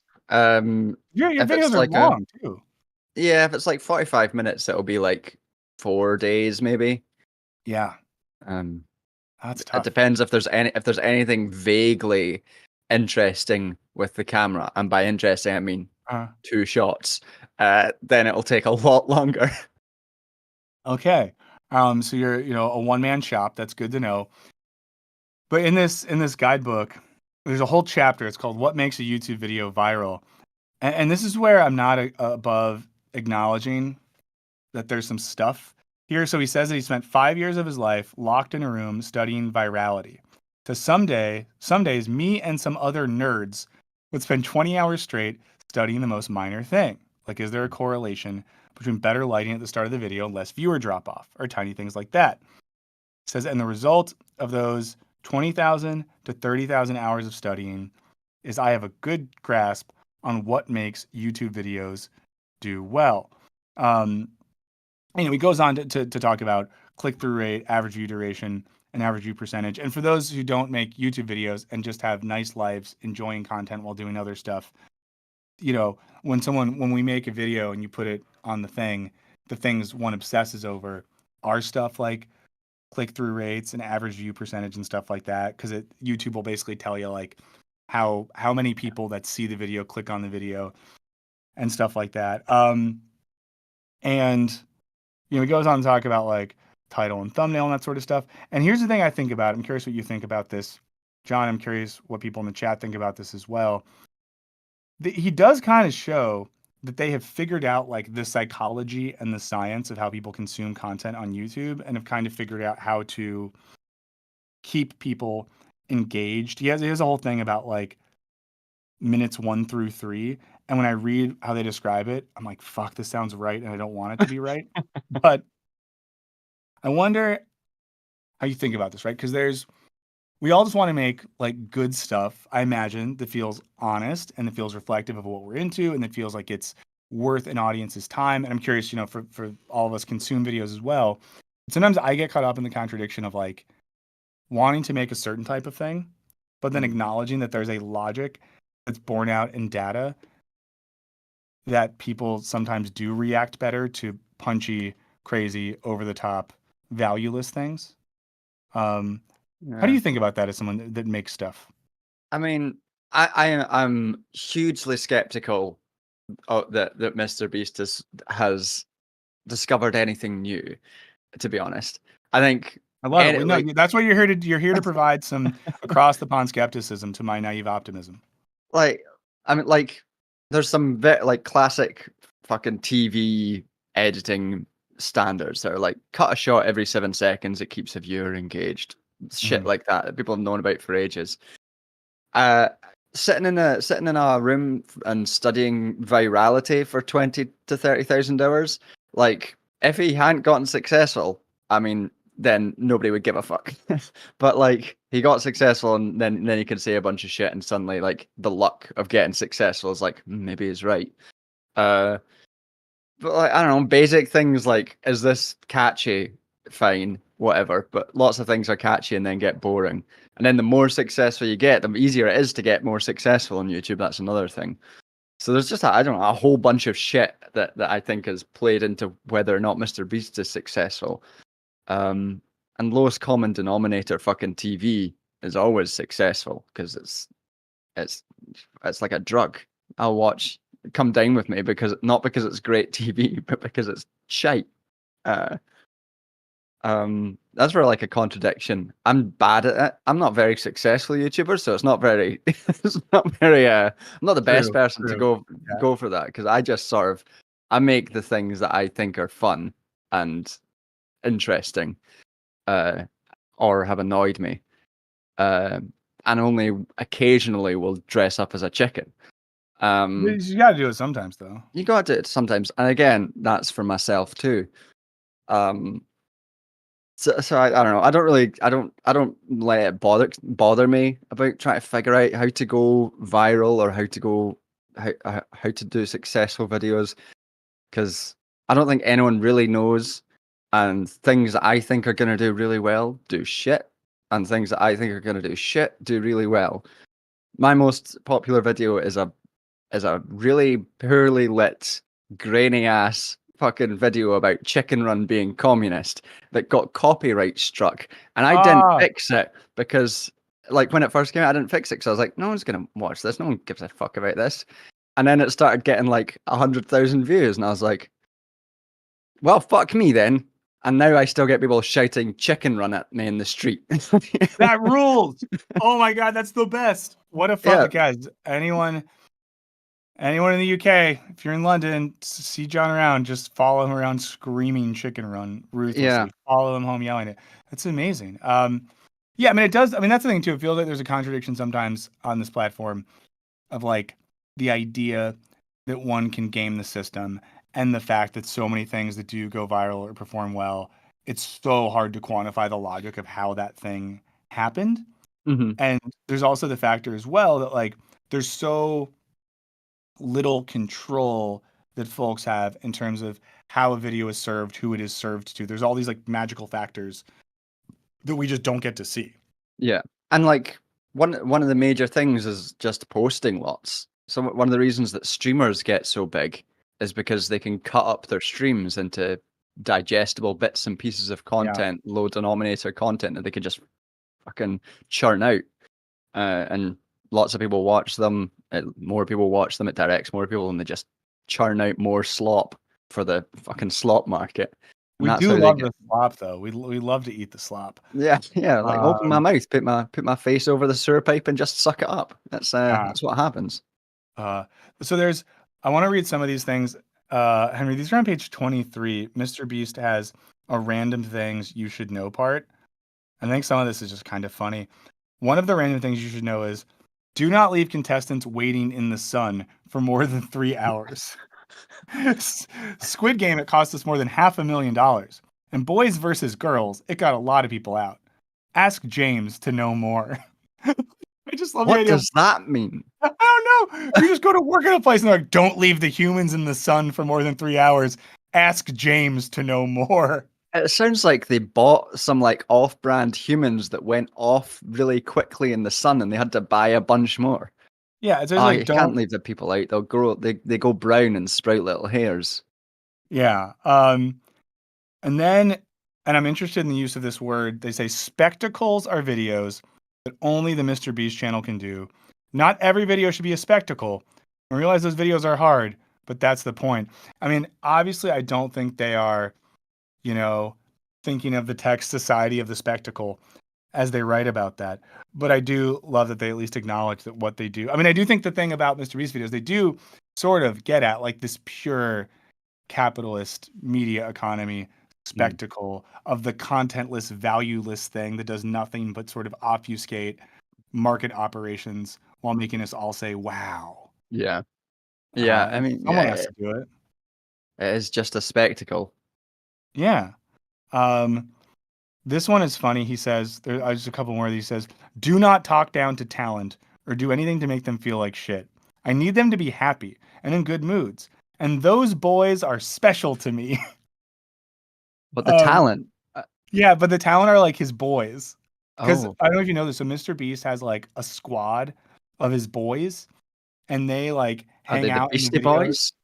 They're not I think copyright wise, they can't be the Beastie Boys. They can't be the Beastie Boys, yeah. That's a They're shame. just like these guys, and they hang out and they drive nice cars and live in houses, and they're like involved but not. And there's in the manual, there's a lot of stuff about how like it's almost like don't look the boys in the eyes. There's a part about how if the boys are drawing dicks on a whiteboard, let the boys draw dicks on a whiteboard. Yeah. Because that's why they're so funny. Only feed them with an open palm, basically. Yeah, 100%. So there's rules about like if you can talk to the boys. The next like guideline he has is, and I'm just going to read it correctly. Sorry, I just like you said that, and I'm the virus has infected me so much that I almost let that pass me by without thinking about how fucking absurd that sentence is. Don't look the boys in the eye. Yeah, the boys are important. Yeah. I need them to be happy and in good moods, and those boys are special to me. like I like friendship. I'm not here to make fun of friendship, but you know, hey, Don't look everyone in the boys chat, in the you're eye. special to me, though. I'll say that. Yeah. Don't ever look me in the eye. No eye contact. This is again, these are all direct quotes, friends. I'm not trying to make fun of them via misquoting. This one says, "Me like simple. The simpler, the better." And then in parentheses, all caps, "Apply with a grain of salt." That's confusing. Yeah, what does that No, mean? Everything you read is like this. These are things that I can't parse as sentences. no, it's wild. Oh, there's some. The next one is, "I want money spent to be shown on camera, ideally. If you're spending over $10,000 on something and it won't be shown on camera, seriously think about it." I like the idea that they get, to an extent, that part of the spectacle is watching people spend amounts of money that they can never imagine spending. Because a lot of their videos are like, you just see some 23-year-old idiot, one of the boys, holding like $30,000 and like throwing it at someone that works at a fast food restaurant and being like, "Give me all Oh the God. straws." Oh, that just makes me so mad. Well, so you probably, I'm gonna break your brain a little more. At least it's late enough for you that you can have a drink, to cope with all this. It's 11 Yeah. a.m. over here. I could, but I won't. They did a video series once where they just like walked around and gave poor people money and filmed it. Oh, is that where that trend's come from? Yeah. Is So that why that's, more people do people have that? done that, but they're like the OGs of Right. walking around and like going up to an in-house person and like giving them money and filming it. Yeah. Okay. I mean, I'm gonna be at the gates of hell when death hands them over to Satan, so that'll be fun for me. Yeah. Um, Let's see, a couple other ones. One line is just work with intensity. Another one, okay, this one I don't get. So Henry, John, everyone in the chat, if we can figure this out. Push outwards, not inwards. I get it if it's a directive for alleviating diarrhea. what is there any context that we No, can? it just says that, and there's a period. Push outwards, not inwards. Is the idea that you like, I know, Henry, if you were working on set and someone just walked up to you and said, "Hey man, real quick, push outwards, not inwards." What do you do? My best faith reading of this, and I'm highly skeptical this is the intent, is that if you're having issues, communicate them. Don't try to solve them on your own. But that seems to conflict with like the simple message, except when it's not. Like it's nonsense. Yeah. Yeah. One of the It last sounds one like liners. something an A&E nurse has to say like 2 or 3 times a week to the one guy who keeps coming in with the same issue, and they're Yeah. like, "Just you need lube and push outwards, not inwards." There's some people in the chat are saying, project, never admit fault. That's probably more in line with the ethos he's aiming for. Yeah. Probably something like that. The last aphorism from this section is, never do anything that can make us look bad from a PR perspective. Like writing this and letting it be in the world. Yeah. Okay. So here's there's maybe one last section we'll look at. Are you good to hang out for a few more, John? Yeah, I've got time. All right, cool. You know, this reminds me a bit of like, so there's a guy in the UK. He's on the UK's version of Dragon's Den. He's called Steve Bartlett.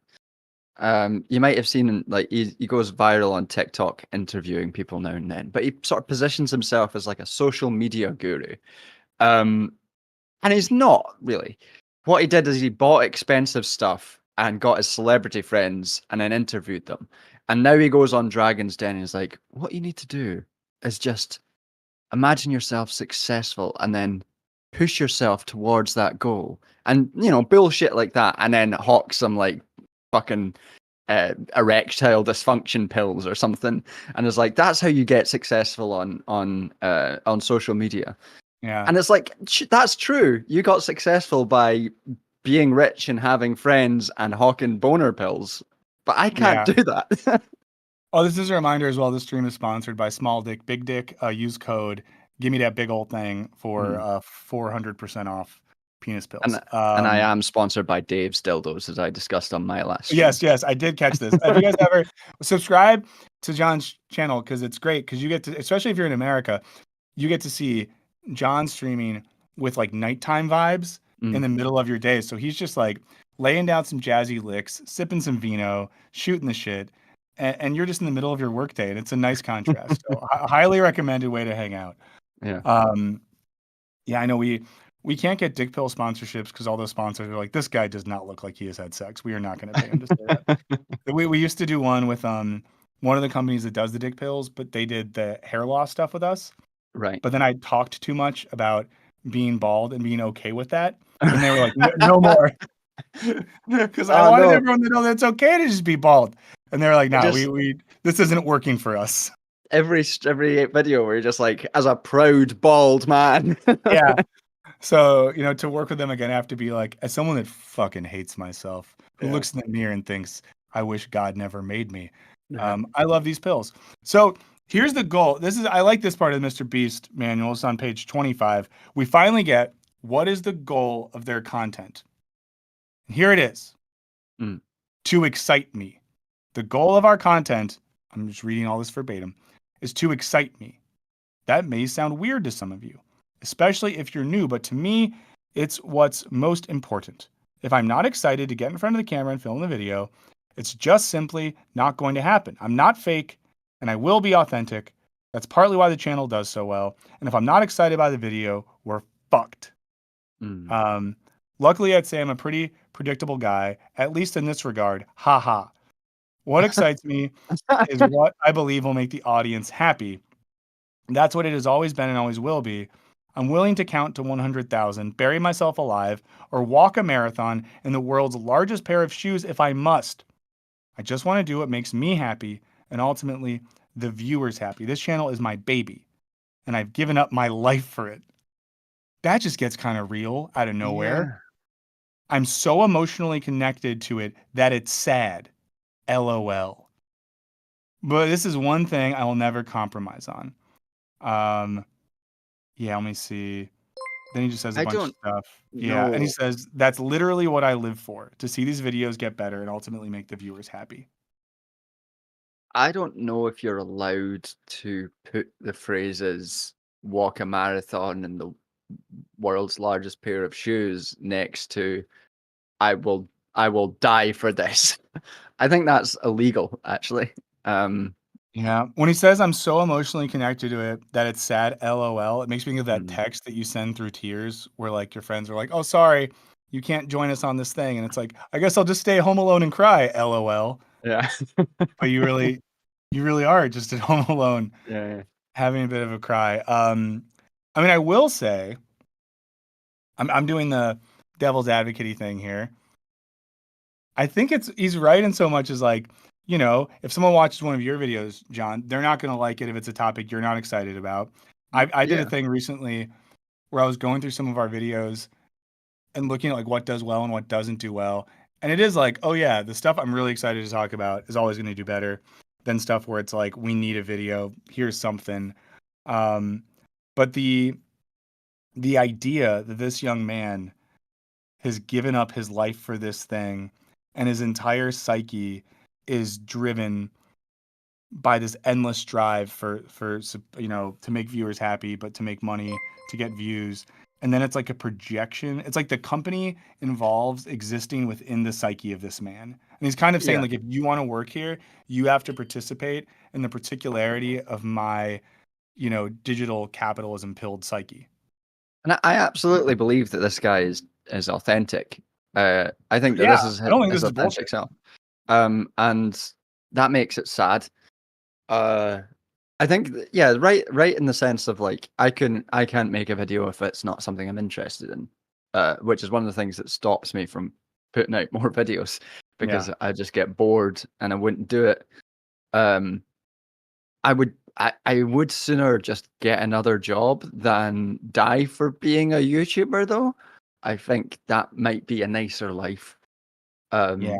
And sometimes, your authentic self isn't, sometimes you're just a dick. Maybe you're authentically a dick. You could change. Well, then it's sort of like this, not quite a medium and message thing, but like, I mean, maybe medium and content thing, in so much as, I'm just going to talk about you like you're not here, John. But if YouTube shut down tomorrow, the particularity of what John does could be done in another format. Whether you're just writing in that way, making videos in other places, creating podcast content. Like what you're doing isn't specific to the format of a YouTube video, but you're able to do what you're interested in that format. But it does sound like if YouTube shut down tomorrow, this man would jump off a bridge, because what he does is so like endemic to the specificity of this Yeah. distribution platform, He which would is maybe have to why he's get, so committed. yeah, he'd have to get like some sort of contract with a trashy television station, but then would also have producers telling him what to do. And I have a feeling that might not go well for him. Well, yeah, so he got a contract with Amazon to make a competition show for them, and there was a bunch of early reports that they just like treated people like shit, and they're already getting sued for how they treated contestants, because it sounds like what happened is once they did something in a more formal context where there was probably like union regulations and set standards, like people were like, what are we doing here? You can't just leave these boys in the sun. Yeah, they're gonna go off. Yeah. It's 2 hours and 59 minutes. Let's look at this one last segment, and then I guess we'll let you run into the British night. Go on the tube to Harrods and whatever you people do. Yeah. Real quick, what is your favorite, if you had to kind of defend a traditional Scottish or English food item that you could get in a relatively standard restaurant, pub, takeaway shop, what would be your favorite thing that you would not even defend objectively, but subjectively say, this is a thing that I do love, that I find comforting, that I enjoy from our culinary tradition? I mean, I can go for something that sounds repulsive, but when you're walking home drunk is the best thing that's ever happened. Is chips, cheese, and curry sauce. Like a big wet mess that, while you're like 12 pints deep, might as well have been handed to you by God himself. Yeah. Sometimes you make the mistake of not eating it all in the night, and you wake up and there's a big wet mess of chip, cheese, curry sauce by the side of your bed, and you want to die. But that's your fault. That's not the chips, cheese, and curry sauce's fault. I like that. I mean, chips and curry, a thing, again, that at a certain point in my life I did not know existed. And the first time I learned of it, I'd had a few pints, or more than a few. Also, beers are bigger there, guys. I'll take that. Yeah. I mean, I think that's where the cuisine shines the most, is in that particular context. Yeah. A lot of the meat, like, I don't eat meat. I never have, so I can't really like. You've never eaten meat ever in your whole life? I had a like a turkey dinosaur once, because I thought when I was a child, I thought it was a real dinosaur. And I thought, how often is this gonna happen? Yeah. Okay, I have a question. Was it a familial thing, or you as a child were just like, I don't want to eat meat? My family only ate fish, and then I stopped eating fish when I left home. So I think about this. I'm like casually vegan, and sometimes eat meat if I'm like out and about, or if it's gonna like offend someone if I don't. And now that I have a tiny human that I raise, I think about this stuff, and I found myself kind of like passively raising her relatively veganish, because it does when you see it through the eyes of a child, and you're just like, here's an animal, eat it. Yeah. It feels weird. Okay, but we'll look at this and let you go. So this is a section called "What Makes Good Content." It says this, and it's interesting to see what he thinks good is. It says this is where things get subjective. My brain is probably going to turn into, I think, moosh, moosh. The problem with what I'm writing here is that good content is limitless. Literally anything can make good content. Let's take a baby doll, for example. You can see who can throw it the farthest with their left hand out of a group of 5 people. Someone make that video. Watching them throw a baby doll with their bad hand and funny sound effects is fucking hilarious. He spells fucking Fucken. You can also go the opposite route and have 1,000 baby dolls and see how many it takes for someone to throw it in a crib 200 feet away. Or you can see how many baby dolls it would take to break a 2x4 in half. The point I'm trying to convey here is that even something as simple as a baby doll has an infinite amount of ways you can turn it into amazing, original, and funny content. That's one of the secret weapons of MrBeast Productions. We aren't stuck in any old ways of thinking, and you could literally turn anything into content. And then he says, having said that, this is YouTube, there are constraints. You know the video can't be a minute, so you're gonna need a story, yada yada yada. But baby dolls, guys, baby dolls, Yeah. baby dolls. What would you, if you had to make a video using baby dolls? What would you do? If I had to make a video using baby dolls, um, so I you could do so this my depressing content already shines Yeah. through. It'd be like, what are the various production chains that went to create this terrible baby doll? What are the layers of Oh, that's good. That's exploitation? good. That's good. Or like the general like environmental destruction of the oil-based plastics in this baby doll. Although I am still working on a family abolition video, and there could be a role for baby dolls in that, I guess. But that seems like it's trying to fit the baby doll in rather than making the idea come from the baby doll. And that seems like a cheat. Yeah. I mean, I Um, think that's what I would think I about could too. beat Thinking about Mr. family. Beast to death with a baby doll. That could be good content. If the FBI is watching, we did not make him say that. We don't endorse that. Mm. Yeah, I think you do that. I think a funny thing to do would be to get on a train or a bus when no one else was on it and put a bunch of baby dolls dressed in really fancy outfits in all the seats and then film the reactions of people getting on the train or bus when the Yeah, baby I dolls were also in the like seats. producing nightmares. Yeah. Yeah, I would just be making someone's life that. Or like I would get baby dolls and I would put like a flashlight or something in their head so that their face was like glowing a bit and then tape them right under people's windows. So in the middle of the Right. night, they saw a glow and opened the blind and there was just a baby doll looking in. By people, do you mean people you know, or is this like an arrestable kind of video?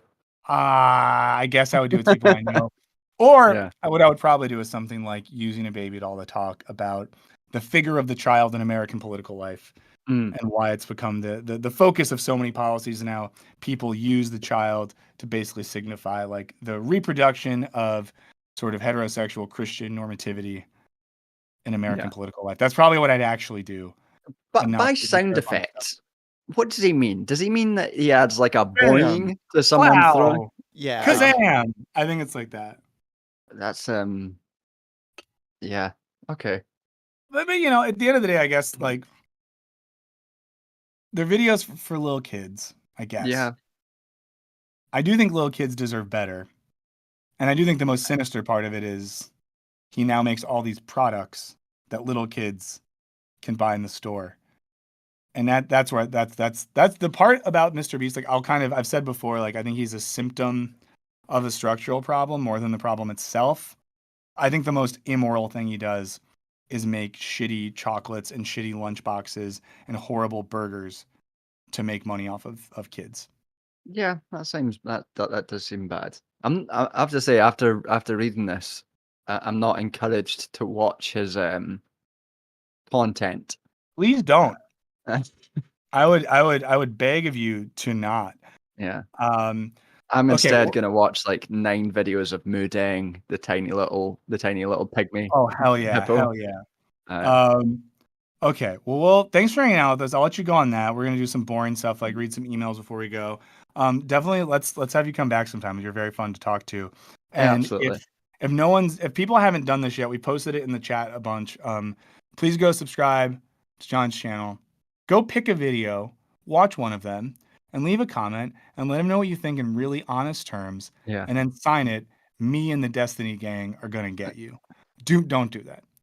Somebody the last comment I saw was somebody telling me that uh it was a video I made coming out about like being bisexual Mhm. and like my experiences, and like it was using that to like talk about queer politics and Mhm. pinkwashing within Israel. And this was way before the current genocidal phase started. Someone must have found it because I got a few comments. One that was just, "This is far left buzzwords and Marxism. You make me sick." So I mean, talking about aim for the star. using the word queer and genocide in a thing, they're just like, oh, this is everything I hate. Yeah. Amazing. Well, is there anything else that I should tell people to do other than just subscribe, watch stuff, and then yell chicken run if they see you? Yeah, that's about it. Yell chicken run. Mm. Also, guys, John's writing another video for us that will be out soon. So maybe, how about when that one comes out, can you come back on and we can actually talk about that and I won't make you talk about MrBeast? Yeah, that sounds good. Okay, cool. You have a good night, man. Thank you so much for hanging out with us. Cheers. Thanks for having me. I'll just Everyone, again, John the Duncan, follow his channel. If you don't follow his channel, I'm going to duct tape a bunch of glowing babies to all of your windows and then glue all your doors shut. Because that's the sort of guy that I am. Let's take a look at some emails. Before we do emails, an announcement. Dun, dun, dun, dun. Tomorrow is Monday. Tomorrow is Monday. Here's what I mean by that. We got to make up for the Monday stream, so we're going to stream tomorrow. Let me ask you this question. Oh no, live. it's my worst dream. I know. What's your schedule like tomorrow morning? Could we start at like 11 your time? Yeah, we can do that. Let's maybe do earlier. If that's okay. Yeah, so we're gonna stream tomorrow morning. Let's start earlier because the Mondays might develop within that critical window, if not. Yeah. I remember so it'll be our case of the Thursdays. We got a lot of stuff to talk about. My mom used to tell me that she loved Thursday when she was in her 20s and living in Chicago and working in an office, because she said Thursday was the night that everyone would go out and get smashed, and then you knew that all you had to do was survive work on Friday. And then she kind of admitted to me that sometimes they would do a little bit of the cocaine to survive Friday. And I was like, Jesus Christ. Ian, I'll see where's your email? Okay. Let's read Ian's email. And just a reminder, you can email us at wisecracklive666@gmail.com. Maybe tomorrow we'll do some emails as well. So if you have time, do that. And again, thanks to John for coming on. I'm so excited to have John working with us. And I'll tell you guys as well, we have some fun people that we're bringing on to help write our videos, and they're people that make really good stuff that we're excited about. And hopefully as those people write stuff for us, they can also come on streams and be a little part of our family. Also a reminder, you know what I got to do, guys? I'm going to do this when we finish the stream. You know who I think we're going to get to come on? One of our favorite people from the, what's the horrible guy's name that did the one versus the people thing, the turning point, Charlie Kirk. Our favorite person from the Charlie Kirk debate, Naima, hit us up to be like, hey, what's up? It's me. I like Wisecrack. Let's do something together. So that's coming down the pike as well. So here's Ian's email. It says, I don't know, man. These tax breaks, I think this is relative to the debate thing, sound nice and all, but they're not going to keep me from being evicted. I work 2 jobs, have a wife in college, 2 teenage kids, and I had to make the decision for months to pay the bills to keep the light on, water running, food on the table over paying rent. Fucking sucks, man. I'm now being evicted, and it seems like a sick joke that the progressive candidate is talking about giving me a tax break for a small business. I don't know, maybe give us the universal basic income so my 2 jobs are additional income over the basic necessities. Just a thought, Yeah, so I mean, Ian, first of all, fucking sucks. And I'm incredibly sorry that you're in that position. And it's really sad that anyone ever feel like they are being for lack of a better term, punished for doing the right thing. That sucks. There's no other way to put that. And I do think it's such a weird system where, and especially in your case, having a wife who's in college. Everyone in America politically is go to college. College is good education, get an education. Raising 2 kids. Both parties, especially the Republicans these days, are kids. Kids are the most important thing. Kids are the most important thing. But then why is it so hard and expensive to get an education? Why is it so hard and expensive to raise kids? Why are there not more mechanisms that make it easier to do that? And I think what Ian's saying here is, for the Democratic Party in America, if your whole pitch is we are the party of working people. Most people work. Most people don't own a business, So who are you really appealing to? Because I think most of us are just trying to figure out how to live a functional life and get by. We're not necessarily, we're not trying to be CEOs. We just want to live a good life. And I think that's, and we talked about this before. It's a part of the American mythos that it's not enough to work enough so we can live a nice life.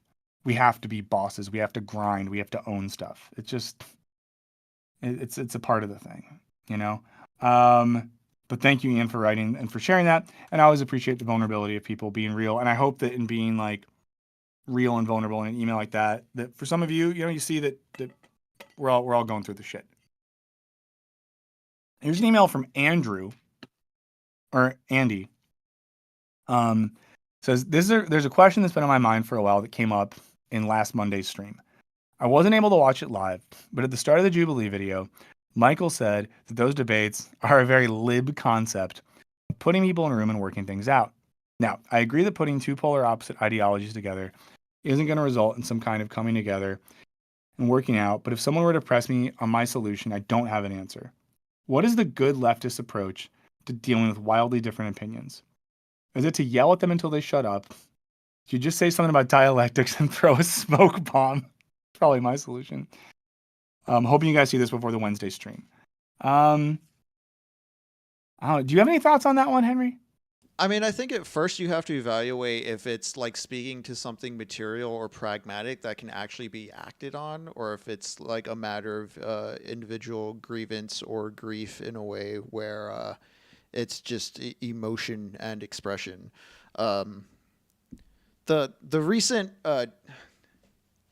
need a moment to collect my thoughts on that, but I mean, but that's the basics of it, because so much of it to me is like this debate's not speaking to any power or operating within any kind of like structure of politics that's going to forward policy. It is like people in a room shouting at each other, to which like I think in general avoiding that, or just not necessarily avoiding it, but recognizing like it's not going to be a site of like some new construction of policy does a lot to like undo the anxiety or the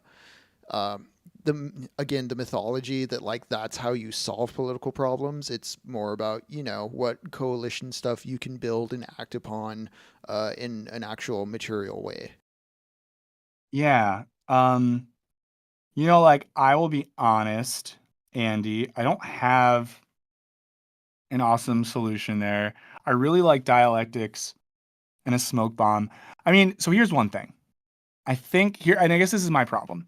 I think that there can be, let's call it a leftist or a progressive debate, if there is some sort of shared end goal or some sort of like meta commonality. So if, for example, we get in a room and we're like, hey,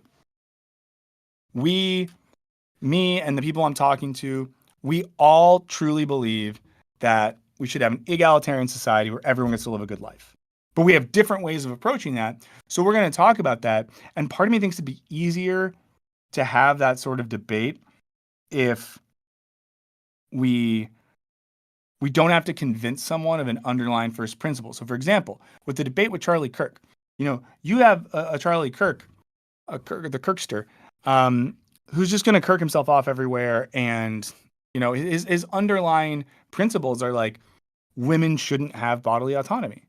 And I just don't know how to debate that. And by I don't know how to debate that, it's almost like, I don't know if I want to like waste the time trying to tell someone who's decided via their like weird reading of the Bible that women's ovaries are owned by the Lord and like Jeff Sessions or whatever. I think about too how many of these like kind of shitty internet opinions I don't see in like my grass touching moments when I'm like both, you know, working my physical job in the material world, or like doing like volunteerism, or like hanging out with my friends, or going to a movie. Like it is such a the vector for those opinions to spread seems so much like within the online realm.